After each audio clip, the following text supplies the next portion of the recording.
자, 어차피 나에게 관심은 남들은 나에게 관심이 없다. 자, 이 관심 없는 책을 우리가 3개월에 걸쳐서 야 진짜 내가 이거 읽어봤더니 마지막 6장이 있는데 한 30분 남짓밖에 안 걸리더라고. 글밥이 진짜 별로 없어. 짧고 쉬웠어. 자, 나에게 이제 관심을 쏟는 이야기로 마무리를 하겠습니다. 자, 우리 세 단락이라서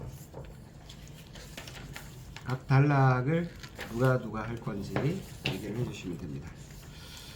저는 첫 번째. 첫 번째 어떤 선택에도 후회가 따라갑니다. 후회가 따라고요. 저도 1번.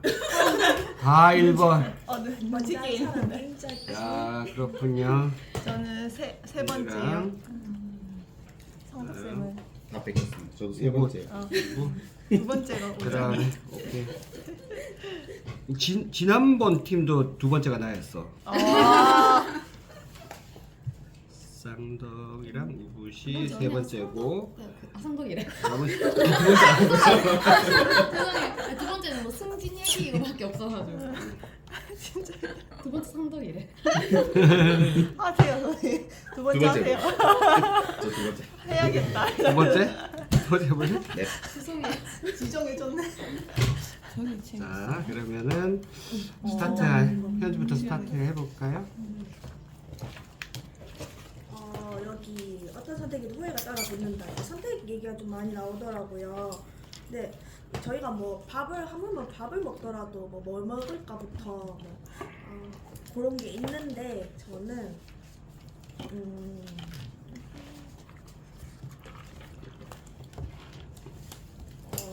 216페이지에 보면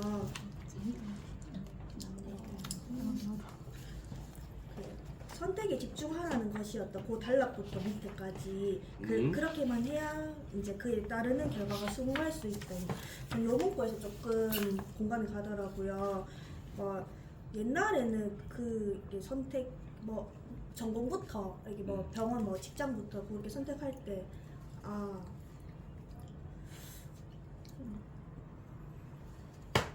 보면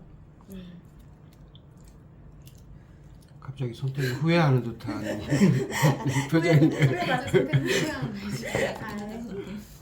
그러니까 뭐 그런 생각이 들 때가 있더라고요. 꼬리에 꼬리를 물면서 그때 내가 조금 더 했으면 어땠을까 했는데 어느 순간에서 이제 제가 조금 이런 선택을 할 때 그래도 좀 장단점이라든지 이런 걸 조금 보면서 하니까 나중에는 제가 이 선택에 대해서 좀 수긍하기가 쉽더라고요. 뭐 그때 뭐 이랬었어도 이랬구나 약간 이런 게 있어서 그렇게 보면서 그 밑에 보면서 어떤 선택이 올바른 선택일까? 올바른 선택이란 없다. 단지 상대적으로 나은 선택만 있다. 요 이제 챕터에서는 저는 조금 그 무슨 말인지 조금 이해는 가는 그런 게 있었어요. 그래서 조금 선택에 대해서 심사숙고해야겠다. 이런 심사숙고해야 되겠다. 그런 생각을 가지면서 요 책들 조금 읽게 됐어요. 네, 좋습니다. 다음 여기부터. 저도 첫 번째 파트를 선택을 했는데요. 비슷한 쪽에 줄이 맞았는데 저는 217쪽에 적극적인 행위를 할 기회가 있음에도 소극적인 선택으로 좋지 않은 결과가 나올 때는 후회가 크다는 말이다. 적극적인 행위를 했지만 좋지 않은 결과가 나왔을 때는 적어도 노력했다고 말할 수 있기에 후회가 상대적으로 적다. 그래서 일단 선택을 하는 게 일단 무조건 올바르긴 하고 거기에서 좀 더 적극적으로 좀 선택을 해보자라는 생각이 들었어요. 적극적인 선택. 뭐 선택이 있었으면 내가 그냥 좀 소극적으로 했으면은 이게 당연히 후회가 클 것이고 근데 내가 모든 걸 쏟아서 선택을 했을 때는 그래도 내가 노력을 했으니까 나한테는 적어도 후회가 적지 않을까 이 생각이 들었어요. 여기 부분을 읽으면서. 좋아요. 그래서 뭐 하는 것 하지 않는 것 중에는 무조건 하는 것을 선택하면 실패의 가능성이 적다. 요것도 저는 이렇게 원래 생각을 하고 있었거든요. 그렇군요. 그리고요. 네. 뒷장에 또한 결과에 대한 두려움보다는 희망적인 기대를 선택하는 게 좋다. 뭔가 이걸 해서 내가 실패하면 어떡하지? 보통은 다 이러잖아요. 아, 내가 이걸 해서 잘 안 되면 어떡하지? 뭐 남들이 싫어하면 어떡하지? 이렇게 생각을 하는데 그것보다는 이렇게 선택을 했을 때 이런 방향이 생길 수도 있고 이런 결과가 나올 수도 있고 이런 긍정적인 효과가 있을 수도 있을 거야 라는 희망적인 생각으로 해보면은 그래도 하게 되더라고요. 막 불안해서 안 하는 것보다는 긍정적인 측면을 보니까 그래도 하게 되더라고요. 그래서 이것도 좀 와닿았던 그렇군요. 글이었습니다. 네. 오늘은 이제 이 책 마지막이니까 요 단락 해도 되고 꼭 자기가 느낀 점이 있다면 다른 단락에서 자기가 이 책을 전체적으로 읽고 난 다음에 내가 한 가지라도 이 책에 저자가 얘기해 준 걸 내 삶에 좀 적용해 본 게 있다. 그런 게 있다면 같이 얘기를 해주면 더 좋을 것 같아요. 내 삶에 적용해 본 게 있다면. 자.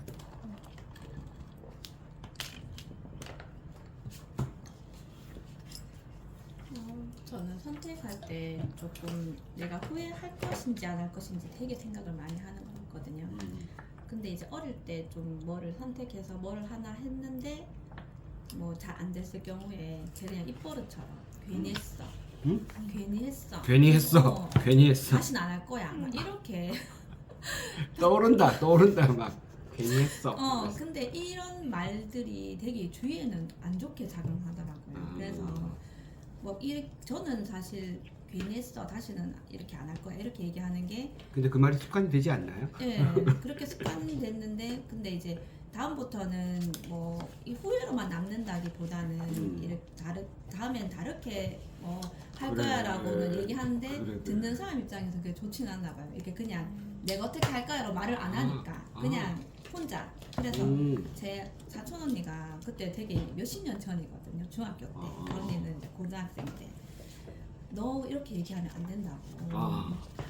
왜 이런 한 행위에 대해서 괜히 했다고 다시 안 하겠다고 이렇게 단정 짓고 그렇게 이제 극단적으로 얘기하냐 그런 거 좋지 않다라는 중학생 얘기를 때 벌써 그런 얘기를 들었구나. 네, 그때 근데 그게 지금까지도 계속 맴돌면서 내가 선택에 후회를 할 때마다 그런 생각이 계속 와닿았거든요. 그래서 정말 내가 한 선택에 대해서는 막 극단적이게 뭐 다시는 안 할 거야 후회하거나 그런 것보다는 후회는 정말 이제 뭐 누구나 느낄 수도 있고 그리고 실패는 누구나 하기 싫기 때문에 뭐 선택을 주저할 수도 있고 그런데 내가 한 선택에 대해서는 만약에 뭐 잘못되더라도 후회를 막 계속하고 몇 년 동안 막 후회를 한다기보다는 조금 다음에는 뭐 이렇게 해야지 뭐 라든지 그거를 밑바탕으로 조금 배우는 게 많다고 생각하거든요. 뭐 경험적에서나 그래서 이제 뭐 선택도 경험적에 의해서 이렇게 제가 하는 경우가 많겠지만은 다음에 이제 좀 더 그런 일이 닥쳤을 때 조금 더 현명하게 조금 대처하지 않을까라는 생각에 후회도 괜찮다고 생각하거든요. 네, 그래서 저도 여기 후회도 괜찮다. 네, 후회해도 괜찮다. 배울 점이 후회해도 있다면 괜찮다. 네, 괜찮다고 생각하고 진짜 여기 저도 217페이지에서 하는 것과 하지 않는 것을 해야 한다면 한다는 걸 선택해야 된다고. 근데 안 해서 후회하는 것보다는 나 그때 그거 할 걸, 그거 그때 좀 해볼 걸 이 선택은 좀 어리석다고 생각해요. 그래서 해야 될 거나 하지 말아야 될 것 중에는 이제 한다고 선택하는 게 제일 좀 뒤로 나를 봤을 때는 괜찮다고 생각합니다. 오케이. 멋집니다. 볼까요? 우리가 선택할 수 있는 것 중에 자기 어떤 행동을 선택하는 거는 어때요? 좀 쉽습니까? 행동을. 나는 오늘부터 아침에 뭐 6시에 일어나서 30분 정도는 뭐 달리기를 할 거야. 또 명상을 할 거야. 쉽습니까? 이건 조금 어렵죠. 예, 요거는 난이도가 좀 있는 거에 속합니다. 저는 되게 중요한 선택을 언어라고 생각해요. 그리고 행동보다는 훨씬 쉽습니다. 언어가. 근데 그 사람이 선택하는 언어를 보면 그 사람이 어디에 살고 있는가가 보여요. 예를 들어서 후회라는 단어 있죠. 괜히 했어. 이거는 정말 후회하고 딱 맞는 그 문장이죠. 괜히 했어. 이 사람 후회하고 있구나. 그런데 괜히 했어를 다른 말로 좀 바꿀 수도 있어요. 아, 이렇게 하니까 잘 안 되는구나. 앞으로는 이 방법을 선택해 가야 되겠는데, 이렇게 하면 이 사람한테 후회라는 느낌이 듭니까? 별로 아니죠. 이 사람은 후회가 아니라 뭘 하고 있는 거예요?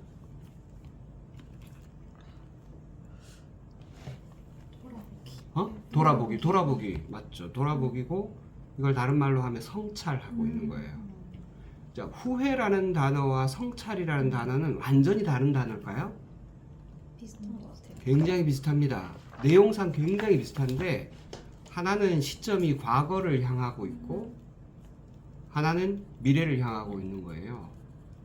근데 사람은 원래 저기 그 구조 자체가, 사람의 구조가 과거에 머물러 있지 않아요. 대부분은 미래로 향하고 있어요. 내가 후회라는 감정을 일으키면 미래가 힘들어져요. 그러니까 과거를 보는 관점이 미래하고 연결되어 있다는 것을 사람들이 인식을 잘 못하기 때문에 이런 그 어두운 단어를 선택하는 거예요. 그래서 저는 후회해도 괜찮다라는 말을 다른 말로 하면, 그것이 성찰이 된다면 후회도 괜찮은 거죠. 그러니까 가급적이면 후회라는 단어는 저는 안 써요. 후회라는 말을 안 씁니다. 요번에 내가 좋은 거 배웠어, 이렇게 얘기합니다. 요번에도 그 수요일 날 서울에 가서 그 우리 병원에서 지금 유튜브를 하고 있는데, 사실은 우리는 주먹구구로 하고 있어가지고 좀 제대로 된 사람한테 한번 들어보고 싶다 해서 갔어요. 그 굉장히 유튜브를 여러 개 해봤던 사람이고 자기가 직접 제작을 해봤던 사람이라서 그 한수 원포인트 레슨을 들으러 갔습니다. 한 70만 정도 되는 유튜브 채널을 운영했었고 몇 개 다른 데도 이제 컨설팅을 하는 분이라서 가서 딱 봤는데, 일단은 너무 잘생긴 거야, 이 사람. 남자인데 깜짝 놀랐어. 남자인데 아니 유튜브 제작 아니고 출연을 하셔도 되겠는데. 내가 그리고 한 3시간 동안 이제 같이 서로 그 질문을 주고 봤는데, 이 사람이 자기가 70만 정도 되는 유튜브 채널을 키웠는데 누구한테 투자를 받았다가 채널을 뺏겼어. 얼마나 억울하겠어요. 완전 싹 날린 거야. 그래가지고 막 굉장히 사정이 어려워. 근데 표정이 되게 사람이 밝더라고. 그리고 처음 봤는데 굉장히 밝고, 제가 이제 그 소식을 이제 그분이 같이 일하는 대표님한테 들었기 때문에, 정말 어려운 과정을 젊은 나이에 겪으셔서 참 힘드셨겠다. 그러니까 그분이 딱 하는 얘기가, 좋은 공부했습니다. 젊었을 때 이렇게 공부하면 또 좋은 일이 있겠죠. 이렇게 얘기하더라고요. 이 사람 무조건 된다. 이 사람 무조건 된다. 그리고 내가 막 그 사람을 막 도와주고 싶은 마음이 막 저절로 드는 거예요. 강의도 너무 잘해. 이런 마케팅 강의를 그렇게 깊이 있게 뭐 기술을 가르쳐 주는 게 아니라 그 본질을 이렇게 얘기하는 사람은 잘 못 봤어요. 굉장히 하여튼 인상 깊었고, 남자인데도 이렇게 그때 이제 나하고 우리 그 본부장하고 가고 거기 대표하고 그 강의하는 사람하고 같이 있었는데, 4사람이 있어서 이렇게 들으니까 굉장히 주목하게 되잖아요. 여러 사람이 아니니까. 얼굴 보다가 강의 잠깐씩 놓치고 남자인데 너무 잘생긴 거야. 나중에 대구에 한번 데려올 테니까 한번 보세요. 말도 너무 잘하고 목소리도 좋아. 근데 중요한 거는 그 시련이 지나간 지가 얼마 안 됐고 다 끝나지 않았어요. 근데도 좋은 거 배웠죠. 이렇게 얘기하는 거야. 이런 사람은 무조건 됩니다. 우리가 보세요. 확률적으로 따지면 이런 사람이 100% 되는 건 아니야. 그런데 어떤 한 일을 만나면 될 확률이 한 70%라고 칩시다. 안 될 확률이 30%. 그런데 살면서 이런 사건들이 계속 반복될 거 아니에요? 한 사람은 70%의 확률로 계속 반복하는 사람하고 30%의 확률로 계속 반복하는 사람하고 한 5번만 지나면 10배 이상 차이가 나요. 그러니까 이런 사람 무조건 되는 거예요. 그러니까 우리가 똑같은 단어를 두고라도 그 사람은 실패라고 생각하지 않은 거예요. 좋은 거 배웠습니다. 그러니까 이런 게 진짜 공부예요. 아이들이 학교에서 지금 배우는 답안지 뭐 몇 개 내주고 하나 체크하면 어떤 건 맞고 어떤 건 틀려고 그래서 쭉쭉 끊고 점수 몇 점 이딴 거는 공부도 아니야. 공부는 진짜 배우는 거예요. 진짜로 배우는 거.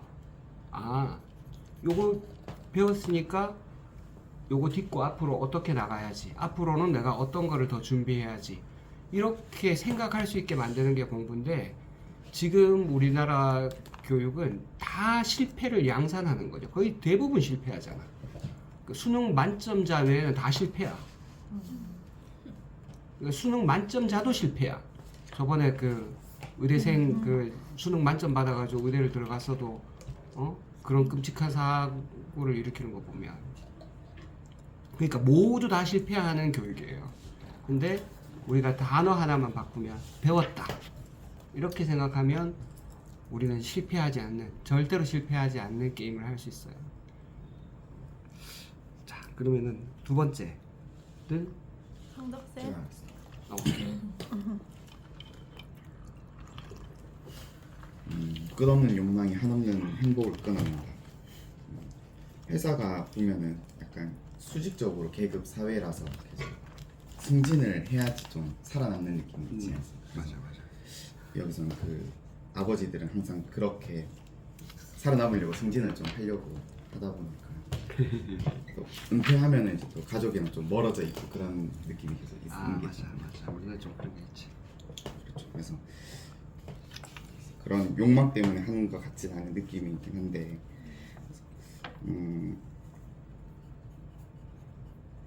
승진 약간 동료와의 경쟁한다는 느낌이 있으면 약간 시기 질투할 것 같은 느낌이 엄청 그렇지. 경쟁한다는 건 그렇지. 잘 되고 못 되고가 보이니까 그래서 뭐 서로 발전되는 경쟁이면 좋은데 약간 한 파이에서 자꾸 경쟁하려고 하면 약간 끝없을 것 같은 느낌. 누구는 마음 아플 거고 누구는 이겨도 또 마음 아플 거고 뭐 그런 느낌이라서 그냥 자기 할 일 하고 더 잘하는 사람이 더 좋은 결과가 있을 거다라고 생각을 하거든요.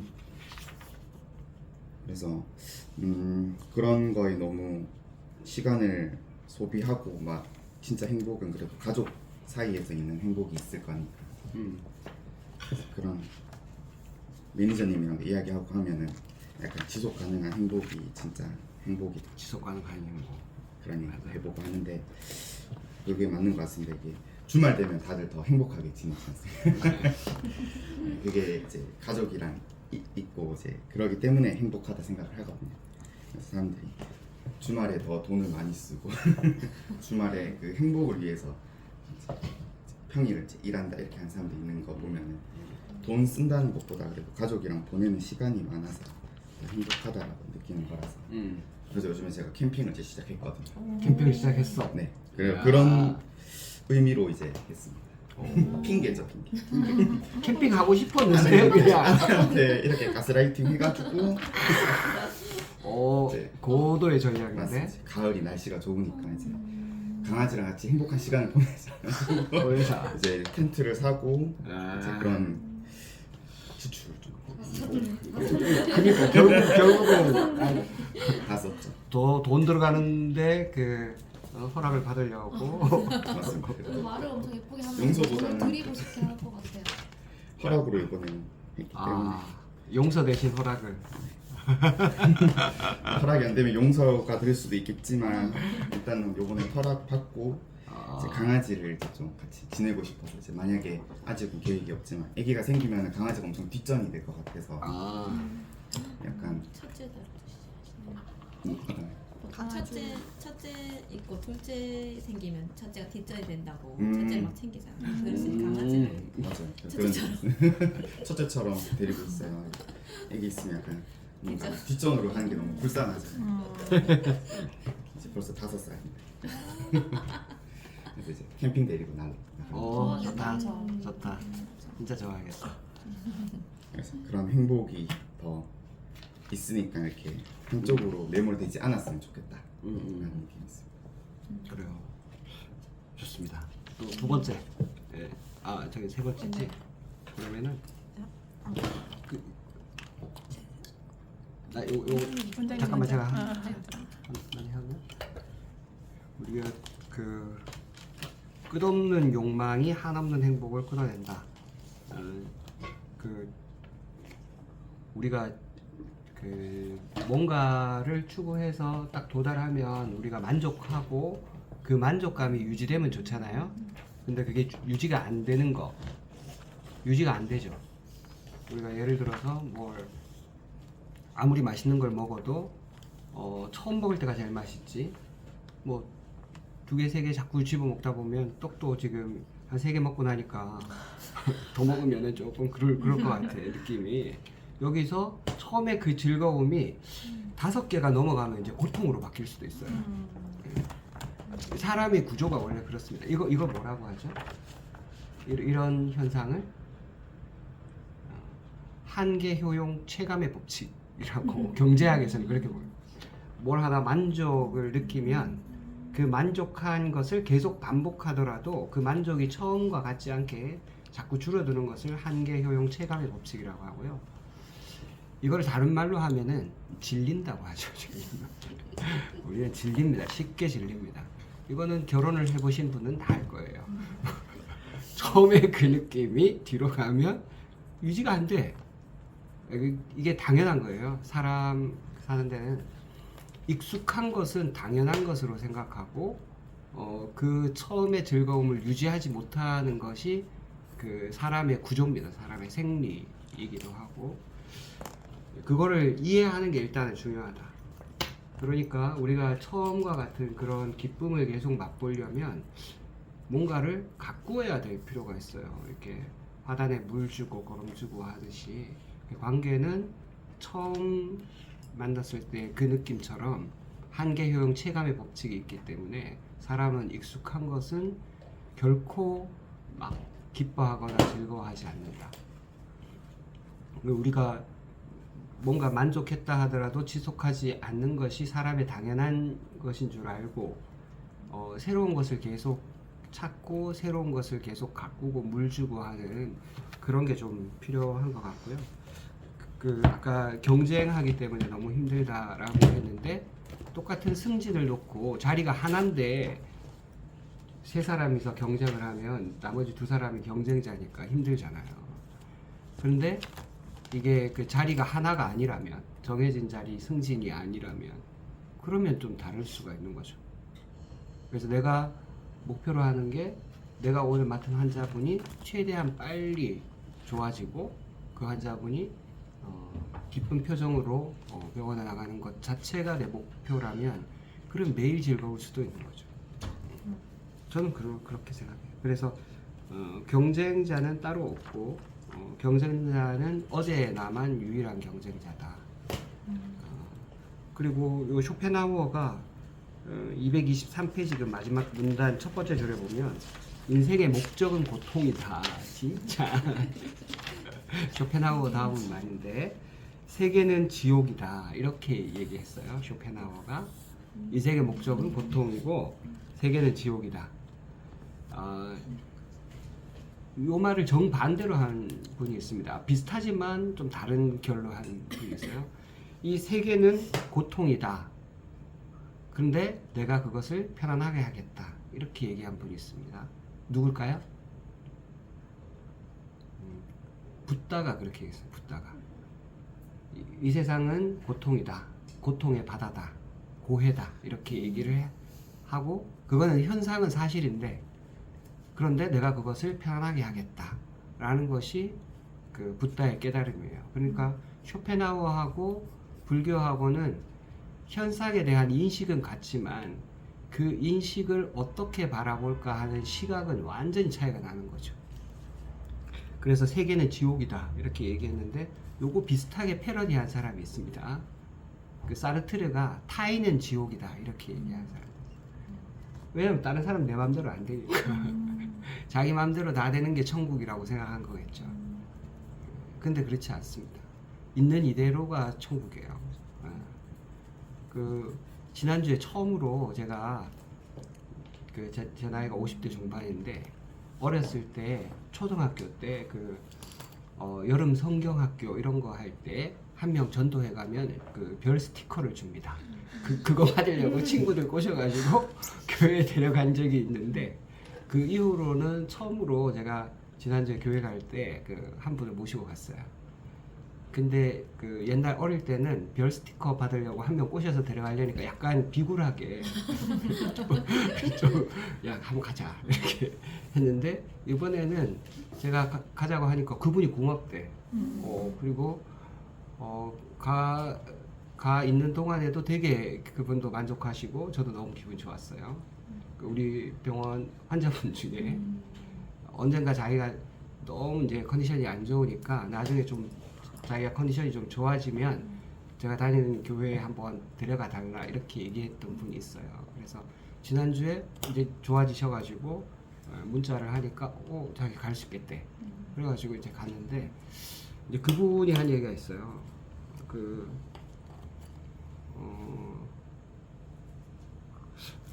그분이 고통이 이렇게 사랑스러울 수도 있다니 이런 얘기를 했었어요. 왜냐하면 자기가 그런 극심한 고통을 겪지 않았다면 이 병원에 오지 않았을 테고 그러면은 이런 관계가 만들어지지 않았을 테고 지금은 이제 통증뿐만 아니라 통증이 좋아진 것은 물론이지만 그분이 이제 되게 감정에 좀 치우치는 그런 분이었거든요. 그래서 때로는 막 아주 극단적인 생각도 하고 막 실제 정신과도 다니고 막 정신과 약도 먹고 온갖 일들이 많았어요. 중간에 과정이 많았는데 지금은 이제 약 다 끊고 이제 자율신경 치료하면서 나는 몰랐는데 나중에 얘기하더라고. 자율신경 실조 치료하느라고 어느샌가 보니까 이제 자기 생리전 증후군 있잖아요. 그런 것들도 다 좋아졌다는 거야. 나는 두통하고 이제 불명열 치료하려고 사실은 한 건데 나머지 증상들이 다 좋아졌다는 거. 그리고 아까 얘기한 것처럼 자기의 고통을 이제 끌어안고 사랑스럽게 볼 수 있다. 이거는 사실은 30년 수행한 사람도 이렇게 얘기하기가 힘들어요. 한 얼마간의 치료로 그렇게 바뀐 걸 보면서 고통을 바라보는 시각이 바뀌는 것이 구원이구나. 고통 자체가 없어지는 것도 좋은 일이지만 그걸 바라볼 때 어떤 인식으로 바라보는가 하는 게 진짜 중요하겠다. 지난주에 그런 느낌이 들었습니다. 그래서 지난주 교회 데려가면서도 제가 그랬어요. 나는 전도하고 뭐 교인 늘리고 이런 거 관심 없다. 예, 그런 거 아니니까 지금 소풍 가는 거다. 소풍 가니까 저기 가볍게 가보고 재밌으면 또 오고 아니면 안 와도 된다. 오히려 이런 게 예전에 비굴 모드로 전도할 때보다 나도 기분 좋고 그 사람도 기분 좋고 솔직히 진짜 하나님이 있다면 하나님이 어떤 사람들을 어느 한 건물에 모아놓고 요런 사람만 구원하고 요 건물 밖에 있는 사람들을 빼놓고 이렇게 쪼잔한 하나님 같으면 그런 하나님 안 믿는 게 낫지. 네, 그래서 언제든지 소풍 가는 마음으로 가볍게 그렇게 자기 삶을 즐기면 좋겠다. 그 부분에서 그렇게 생각했어요. 네, 자, 세 번째. 네, 저는 나에게 관심 갖는 사람은 결국 나일 수밖에 없다라고 해서 요 전체적으로 읽고 또 요즘에 저의 그런 상황들을 생각하면은 저는 요 근래에 좀 생각한 게 감정을 다스리고 감정을 좀 피하기를 좀 해야겠다는 생각이 들더라고요. 감정을 피하기? 네, 그러니까 누가 저한테 분명히 그 사람은 나한테 쓴소리 한 게 그냥 악감정 있어서 한 말이 아닌데 그냥 한 말인데 내가 스스로 그 감정을 오해해가지고 받아들이는 경우도 있다고 좀 생각이 들고, 그래서 그거를 바로 받지 말고 조금 잠시 머물렀다가 좀 생각해보는 그런 감정 다스리기, 피하기 이런 거를 좀 생각하게 됐고요. 그러면서 제 아는 사람 그 공부하신 분이 있는데 그분이랑 또 이야기를 좀 해보고 또 유튜브도 좀 찾아보고 해서 요즘은 저는 그래서 요거랑 같이 감정을 좀 피하고 다스리고, 그리고 또 제가 뭘 좋아하는지 이런 거에 대해서 좀 생각하게 됐어요. 그래서 이번 주에 제가 계획했던 거는 도서관 가서 그 책 반납하고, 또 9월달 목표가 블로그 주에 1회 글쓰기였거든요. 저 혼자. 그런 거 해서 지금 금요일인데 그래도 제가 계획했던 거에 대해서 몇 개는 성공해서 좀 뿌듯하더라고요. 그래서 좋다. 그래서 내가 뭘 좋아하냐 했더니 내가 계획했던 거를 하나하나씩 이렇게 그 성공했던 거에 대해서 약간 성취감도 있고요.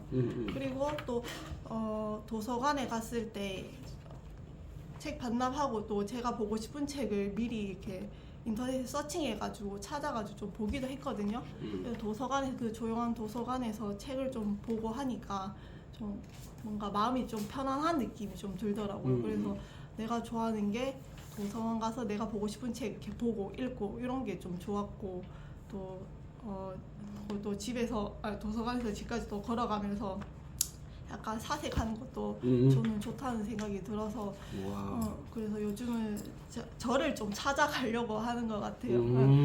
요즘 SNS에서 누가 맛집 가면 나도 저기 가봐야지, 그게 아니라 내가 뭘 좋아하는지 해서 남들 안 따라가려고 노력하고 있습니다. 오, 멋집니다.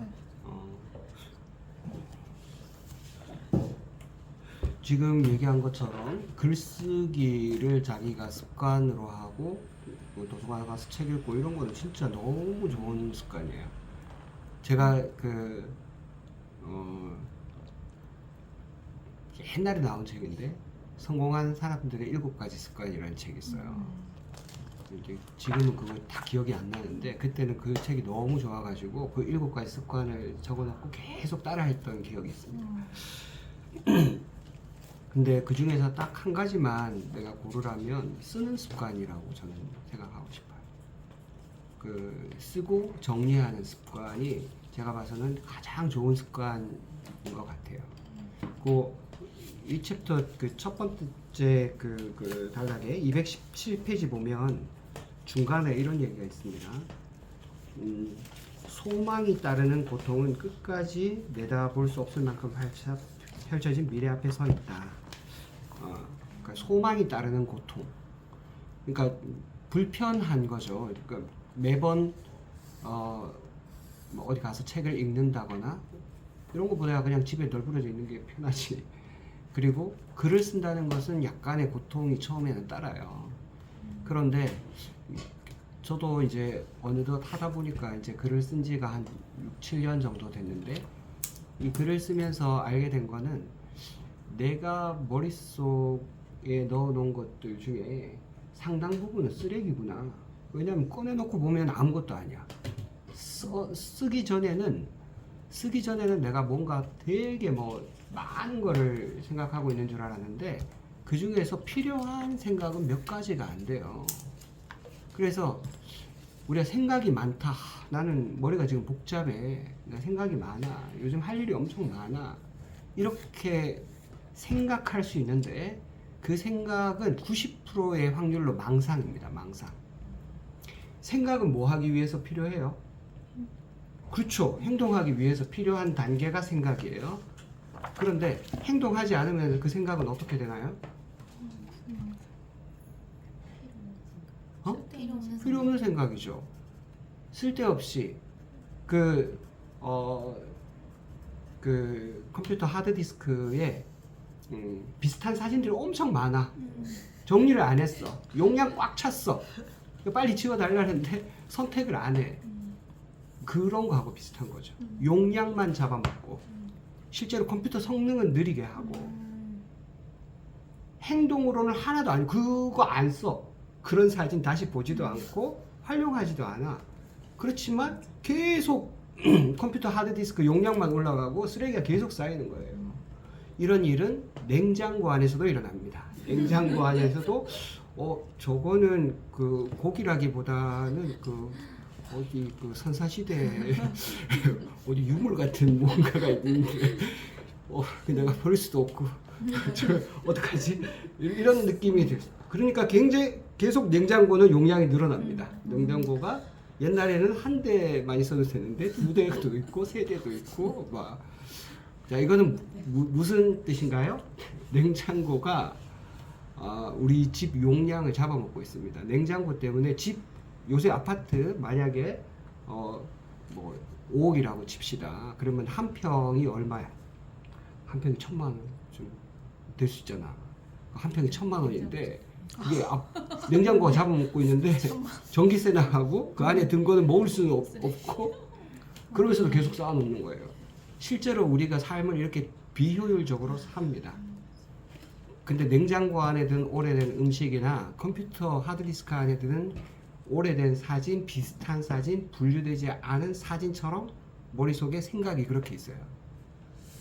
내 용량을 잡아먹고 내 삶을 느리게 만들고 비효율적으로 만들고 그러면서도 뭔가 꽉 차 있다고 생각해. 망상입니다. 저는 행동으로 넘어가지 않는 모든 생각은 망상이라고 생각해요. 자기 삶을 더 개선하고 풍족하게 만들지 않는 생각은 진짜 쓸모가 없잖아. 그럼 빨리 버려야 되죠. 물론 저도 아직 많이 있는데 계속 이거 연습하는 겁니다. 아마 평생 연습을 해야 될지도 몰라요. 그래서 행동으로 넘어가지 않는 생각을 적어봐야 됩니다. 적어봐요. 이런 생각 나한테 도움이 될까? 도움이 안 되면 버려. 쓰고 찢어가지고 태우든지 뭐 씹어 먹든지 뭐 하여튼.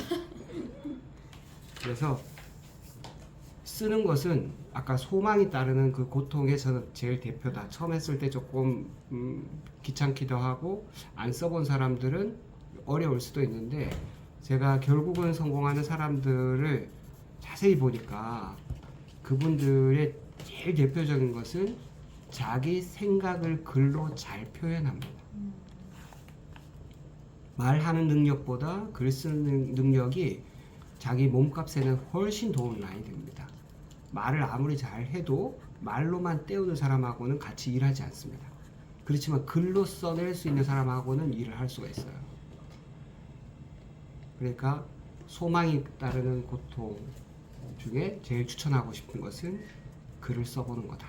그게 자기 삶에도 그 용량 컴퓨터 하드 정리하는 것만큼이나 냉장고 오래된 음식 정리하는 것만큼이나 도움이 되고 실제로 자기 삶을 아주 싱싱하게 성능을 높일 수 있는 방법이기도 하다. 저는 마지막 문단 읽으면서 그렇게 생각이 들었어요. 그리고 이분이 왜 책을 이런 방식으로 굉장히 비관적으로 썼는지 마지막 챕터에서 알 수 있어서 좀 도움이 됐고 진짜 처음에는 읽으면서 아따 참 글을 거시기하게 쓴다 이렇게 생각했는데 마지막 단락 읽으면서는 다음번에 만나면 꼭 여자분이니까 안아줄 수는 없지만 하여튼 위로해 드리고 싶다는 생각이 들었어요. 자, 마지막 이야기 오늘 이걸로 마치고 다음번에는 아이스크림 이야기 달달한 이야기로 돌아오겠습니다. 좋은 기분 기대해 주시기 바랍니다. 감사합니다.